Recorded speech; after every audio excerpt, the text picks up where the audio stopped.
बाबूजी,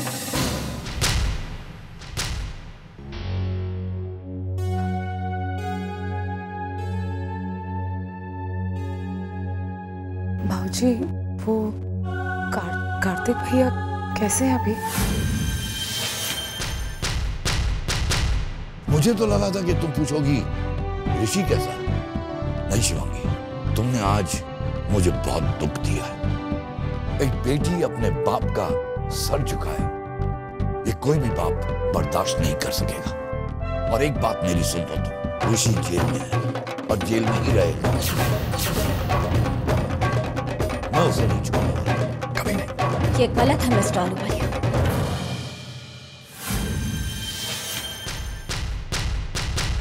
मुझे पता चला है कि आपने ऋषि को गिरफ्तार करवाया, उसके खिलाफ कंप्लेंट की है आपने। ये बिल्कुल बेबुनियाद है, क्योंकि जिस गाड़ी से कार्तिक का एक्सीडेंट हुआ है उस गाड़ी में ऋषि बिल्कुल नहीं था।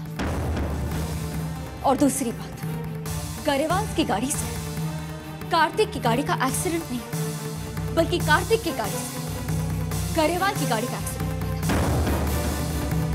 यह हादसा कार्तिक के साथ नहीं हुआ था मिस्टर अहलूवालिया, बल्कि यह हादसा कार्तिक ने करवाया। कशिश,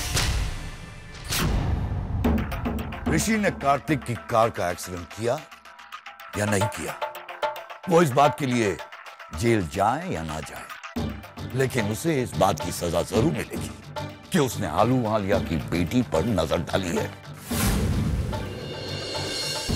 उसकी बुरी नजरें भी एक हादसा है मेरे परिवार के लिए। उसकी नजरों को सजा जरूर मिलेगी, क्योंकि उसकी नजरों को अब मेरी नजर लग गई है। लेकिन मिस्टर,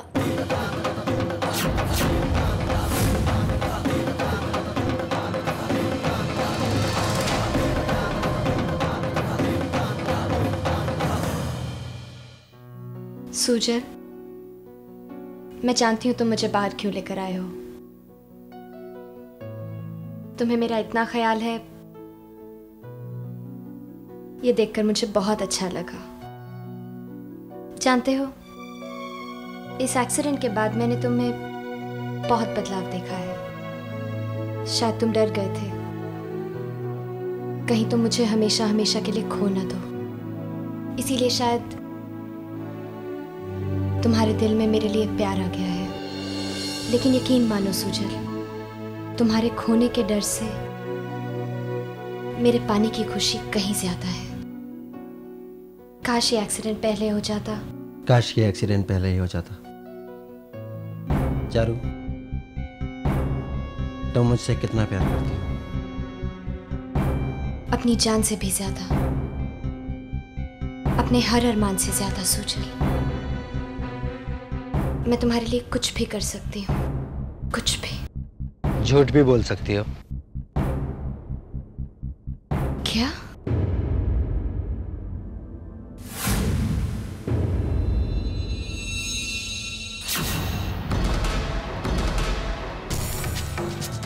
उसके पैरों में ब्लड सप्लाई बिल्कुल नॉर्मल है।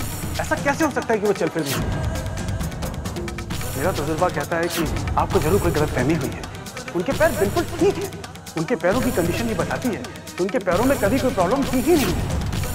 तुम आज इसीलिए मुझसे प्यार नहीं करते, क्योंकि मैं जिंदगी के सफर में तुम्हारे साथ कदम से कदम मिलाकर नहीं चल सकती, क्योंकि मैं अपाहिज हूँ।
तुमने ऐसा क्यों किया सुजल?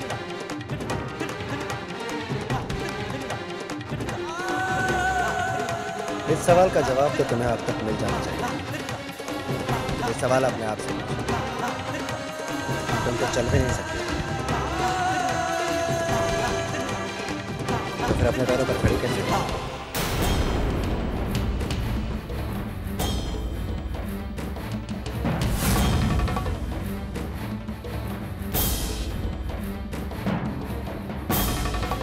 तुम्हें कैसे पता चला? मेरा तजुर्बा कहता है कि आपको जरूर कोई गलतफहमी हुई है। उनके पैर बिल्कुल ठीक है। उनके पैरों की कंडीशन ये बताती है उनके पैरों में कभी कोई प्रॉब्लम थी ही नहीं। अब बोलो चारू, तुमने कहा था कि तुम्हें मुझसे बहुत प्यार। आज तुम्हारा प्यार सामने आ गया। मुझे पता चल गया कि तुम मुझसे सुजल, सुजल प्लीज मेरे साथ ऐसा मत करो, प्लीज। मैं तुम्हारे बिना जी नहीं पाऊंगी, मर जाऊंगी मैं, प्लीज। ऐसा तुमने पहले भी कहा था। चारू, पहले तुम्हारी बातें मुझे सुनाई तो देती थी, लेकिन अब तुम्हारे शब्द मुझे सुनाई देकर भी सुनाई नहीं देते। ये बातें अब कोई मायने नहीं रखती। प्लीज सुजल, प्लीज मेरी बात समझने की कोशिश करो सुजल। मेरे प्यार ने मुझे ये रास्ता दिखाया, तुम्हें खो देने के डर ने मुझे ये सब कराया सुजल। सुजल, अगर तुम दी के पास चले जाते तो मेरा क्या होता? मैं तो मर जाती, तुम्हारे बिना जी नहीं पाती सुजल। सुजल, मैं मजबूर थी, तुमसे दूर नहीं हो सकती थी, बस इसीलिए मैंने ये सब किया ताकि सारा इल्जाम दी पर आ जाए और मुझे मेरी मोहब्बत मिल जाए। क्यों तुम मुझे इस रिश्ते का विश्वास नहीं दे सकते? रिश्ते, नाते, प्यार, ये सारे शब्द तुम्हारे मुंह से अच्छे नहीं लगते चारू। मुझे कभी तुमसे प्यार था ही नहीं। मैं आज तक तुम्हारे साथ रहा। इसे तुम मेरी जिम्मेदारी का एहसास समझ लो, या फिर उस इंसान का एहसान जिससे तुम दुनिया में सबसे ज्यादा नफरत करते। 7 वचन लेकर तुम मेरी पत्नी तो बन गई, लेकिन 7 जन लेकर भी तुम कभी कशिश नहीं बन सकते।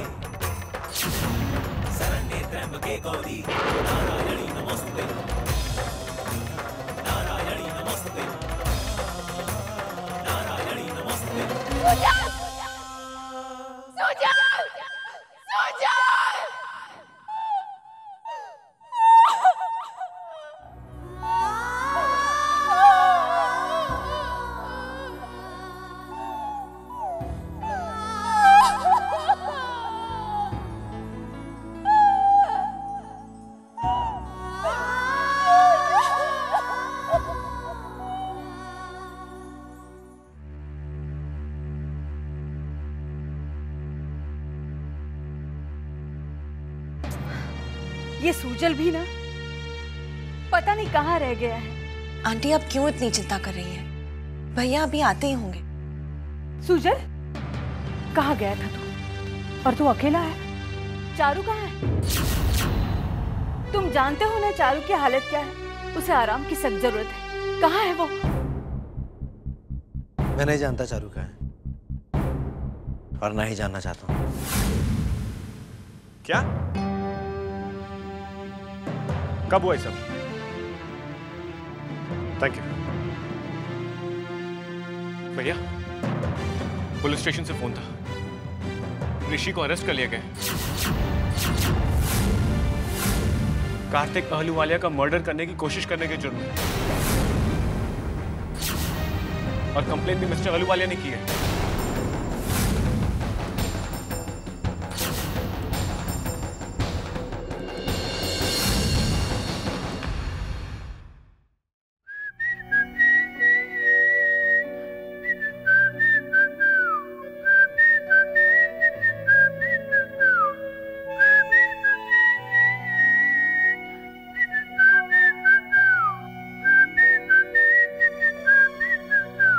ऋषि, शोभा, ये मेरी प्यारी शोभा, कैसी हो तुम? और ये क्या पहनकर जेल में घूम रही हो? हाँ? शट अप ऋषि, यहाँ मैं इतनी टेंशन में हूँ और तुम्हें मजाक सूझ रही है। काश ये मजाक होता तो आज मैं इस जेल में नहीं होता शोभा। क्या? और क्या, क्योंकि अगर तुम शोभा होती तो तुम्हारा कोई भाई नहीं होता, मगर तुम्हारा तो भाई है जो बहुत भाईगिरी करता है। साले ने पहले मुझे मारा, उसके बाद जेल में भेज दिया। जो कुछ भी हुआ उसके लिए आई एम एक्सट्रीमली सॉरी। तुम्हें पता है कि कार्तिक भैया इस वक्त हॉस्पिटल में है। प्लीज उन्हें माफ कर दो। समझता क्या वो अपने आपको? मेरे पिट्टी को मारने की कोशिश की उसने, छोड़ूंगा नहीं मैं उसे। तुम उसे तब नहीं छोड़ोगे जब तुम यहाँ से छूटोगे और जब तुम यहाँ से बाहर निकलोगे। तुम्हें पता है कि बाबूजी ने तुम पर जो केस किया है ना, अटेम्प्ट टू मर्डर, उसके चलते तुम्हारा यहाँ से बाहर निकलना बहुत मुश्किल हो गया। एक मिनट, तुम मुझे यहाँ जोड़ने आए या तोड़ने? तुम ऐसी बातें प्लीज मत करो। मैं यहाँ तुम्हारा साथ देने आई हूँ और इस लड़ाई में मैं तुम्हारे साथ हूँ। ये है मेरी शोभा। नहीं मिस्टर आलूवालिया, आपको ये केस वापस ले लेना चाहिए। ये बात मैंने पता की है कि ऋषि इस एक्सीडेंट के लिए जिम्मेदार नहीं है। ये एक्सीडेंट आपके बेटे कार्तिक ने करवाया है।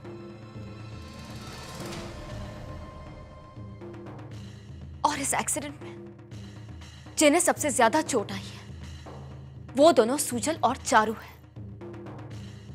इस बार आपकी नजरों को धोखा हुआ है मिस्टर आलूवालिया।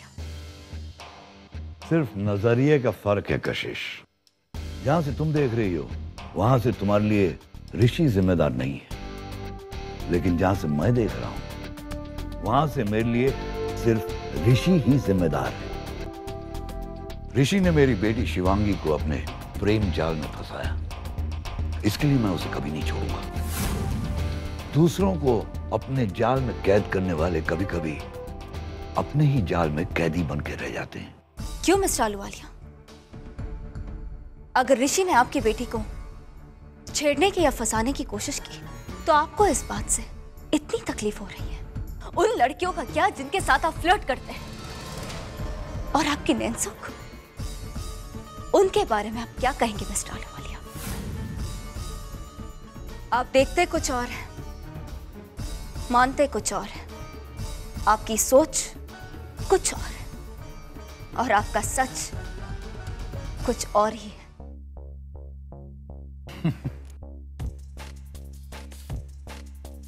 मिस कशिश सिन्हा,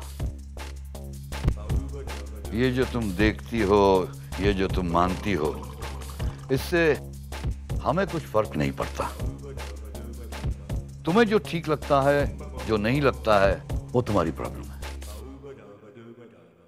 नैन, हाँ? उसके पिता को कैंसर है, उसकी मां है नहीं, और उसका मामा उसे बाजार में 15,000 रुपए के लिए बेच रहा था।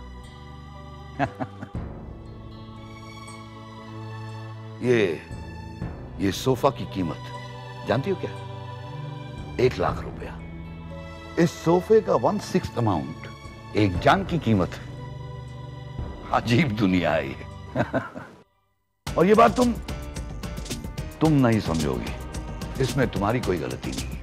तुम सच्चाई को अपने शिमला के छोटे से घर से देख रही हो, शायद इसलिए तुम्हें हकीकत नजर नहीं आती, क्योंकि हकीकत सिर्फ एक घर की नजरें नहीं होती, बल्कि पूरी दुनिया का नजरिया होती है। तुम लोग नैन जैसी लड़कियों की कहानी सुनकर क्या करते हो? पहले तो उनकी कहानी सुनते हैं, कुछ देर के लिए बुरा लगता है, कोई लोग आंसू भी बहा देते हैं और फिर भूल जाते हैं, लेकिन मैं ऐसा नहीं करता। मैं ये तो नहीं कहूंगा कि मैं उनकी मदद करता हूं, लेकिन ये जरूर कहूंगा कि मैं उनकी जिंदगी को जीने के लिए तरीके सिखाता हूं। हाँ कशिश,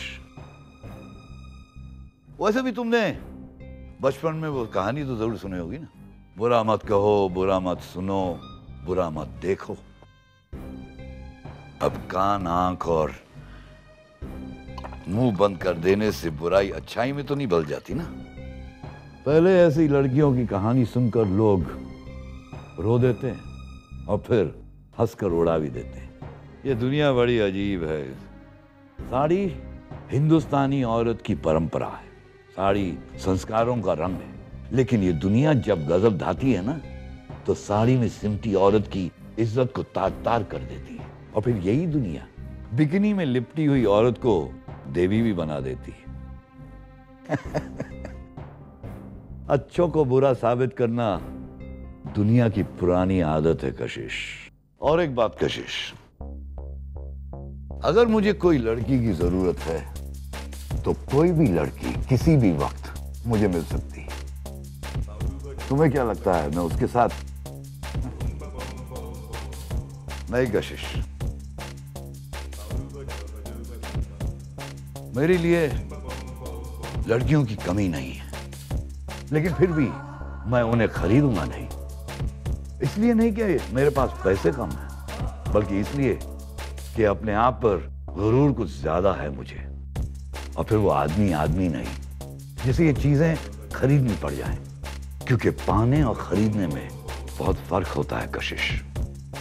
किसी चीज को खरीद कर इंसान को सिर्फ उस चीज का मोल पता चलता है, लेकिन उसे पाकर इंसान को अपना मोल पता चलता है। तो चाहे वो प्यार हो, साथ हो या इज्जत हो। दीवारों पर धब्बे होते हैं जो आंखों को खटकते हैं क्योंकि वो दिखाई देते हैं। कभी दीवारों के दरारों को भी देख लिया करो, जो दिखते नहीं मगर दीवार की सफेदी में छिपे हुए होते हैं। जो तुम देखती हो ना कशिश, वो दीवार के धब्बे हैं। मैं जो देखता हूं वो दीवार की दरारें हैं। हाँ, I enjoy the company of women. और शायद इसलिए तुम्हें लगता है कि मैं बहुत ही गिरा हुआ इंसान हूं। लेकिन कशिश सुना, मैं इंसान हूं जिसमें अच्छाई और बुराई दोनों है। मैं नहीं जानता मैं कैसा हूं, लेकिन वो लोग जो मुझे ज्यादा अच्छे लगते हैं, अच्छे दिखते हैं, उनसे तो ज्यादा अच्छा हूं मैं भाई। वो कहते हैं ना कि लोग मुट्ठी में नमक लिए फिरते हैं, अपने जख्म हर किसी को दिखाया ना करो।